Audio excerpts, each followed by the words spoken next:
પાટણ જિલ્લાના રાધનપુર તાલુકાના લોટિયા ગામે દ્વિતીય અશ્વસો 2025 યોજાયો. જોગણી અશ્વ ગ્રુપ લોટિયા દ્વારા આજરોજ દ્વિતીય અશ્વસો 2025 યોજાયો. રાધનપુર તાલુકાના લોટિયા ગામના મેદાન ખાતે આજે યોજાયેલી અશ્વદોડ સ્પર્ધામાં શ્રેષ્ઠ ઘોડાઓ અને આકર્ષક દોડનો દ્રશ્ય જોવા મળ્યા. રમત એક્શન અને રેવાડ પાટી દોડ 1 થી 3 ઇનામો આપવામાં આવ્યા તેમજ અશ્વને સન્માનિત કરવામાં આવ્યા.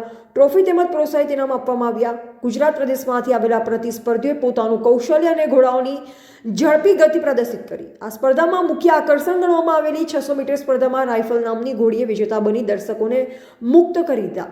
ઘોડાના સુકાન ધારક રજુદાદા વરાહીએ અદ્ભુત નિપુણતા દર્શાવી અને અંતિમ ક્ષણોમાં કાબુ મેળવતા જીત હાંસલ કરી. અશ્વદોડમાં પ્રથમ નંબર રજુદાદા વારાહી રાઇફલ નામની ઘોડી વિજેતા બની. બીજા નંબરે મહેન્દ્રસિંહ કપલુપુર તેજલ નામની ઘોડી અને મુકેશસિંહ બચુસિંહ સોલંકી રાજવી નામની ઘોડી વિજેતા બની હતી. ત્રીજા નંબરે રજુદાદા વારાહીની મકુ નામની ઘોડીએ પ્રાપ્ત કર્યો અને ચોથા નંબરે લક્ષ્મણસિંહ રાણેરની ક્રિષ્ના ઘોડીએ પ્રાપ્ત કર્યો. સ્પર્ધામાં દરમિયાન દર્શકોમાં ભારે ઉત્સાહ જોવા મળ્યો અને વિજેતાઓને પ્રોત્સાહિત ઇનામો ટ્રોફી આપી રોકડ ઇનામોથી સન્માનિત કરવામાં આવ્યા. સ્પર્ધા સ્થાનિક તબક્કે અશ્વદોડ માટે નવું પ્રેરણા સ્ત્રોત બની રહી છે. આ ઇવેન્ટનું આયોજન જોગણી અશ્વ ગ્રુપ લોટિયા મંડળ દ્વારા થયું, જેમાં મોટી સંખ્યામાં ગ્રામજનો અને સમગ્ર ગુજરાતના લોકો જોવા માટે ઉમટી પડ્યા હતા. એજીપી ન્યૂઝ ઇન્ડિયા હંમેશા સત્યની સાથે. મારું નામ બાલાજી રામજીભાઈ ઠાકોર, ગામ લોટિયા, તાલુકો રાધનપુર, જિલ્લો પાટણ. અને અમે આજે 19/1/2025નું આયોજન લોટિયાની અંદર અશ્વ સ્પર્ધાનું કરેલ હતું. એની અંદર અમે અલગ અલગ વિવિધ પ્રકારના અશ્વોને બોલાયા હતા અને અલગ અલગ પાટી દોડ, રમત, રેવાલ, ચોતાલો, એક્શન આવી વિવિધ પ્રકારની રાખી હતી સ્પર્ધાની અંદર. એની અંદર આજે લોટિયા ગામની અંદર ખૂબ સરસ આયોજન કર્યું અને બહુ મોટા પાયે ઘોડીઓ આવી હતી.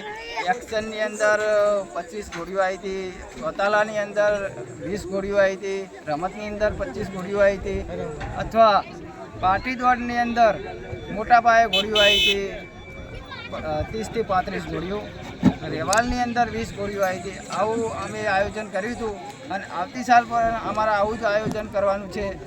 અને પ્રથમ નંબર જે વારાઈના રજ્જુ દાદા કહેવાય એમની ઘોડીએ લીધો તો પાટી દોડની અંદર, જેથી એમને ખૂબ ખૂબ અભિનંદન કહેવાય કે આવા જાનવર રાખે છે. અને એવું હું કહું છું કે આપણા ગુજરાતની અંદર આવા જ જાનવર માટે બહુ ખૂબ મહેનત કરતા રહો એવું મારું કહેવું છે. અને આવતી સાલ અમે ફરીથી આ રેસની અંદર આયોજન કરવાના છીએ અને 21,000નું ઇનામ રાખવાના છીએ.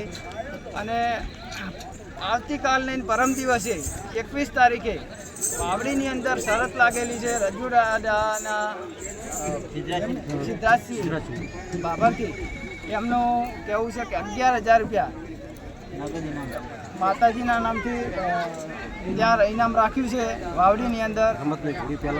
અને તે ત્યાં હાજર રહેવું સારા જાનવરો લઈને અને ઇનામનો મોજ માણવા વધારજો. શું નામ તમારું? મારું નામ બાલાજી રામજીભાઈ ઠાકોર.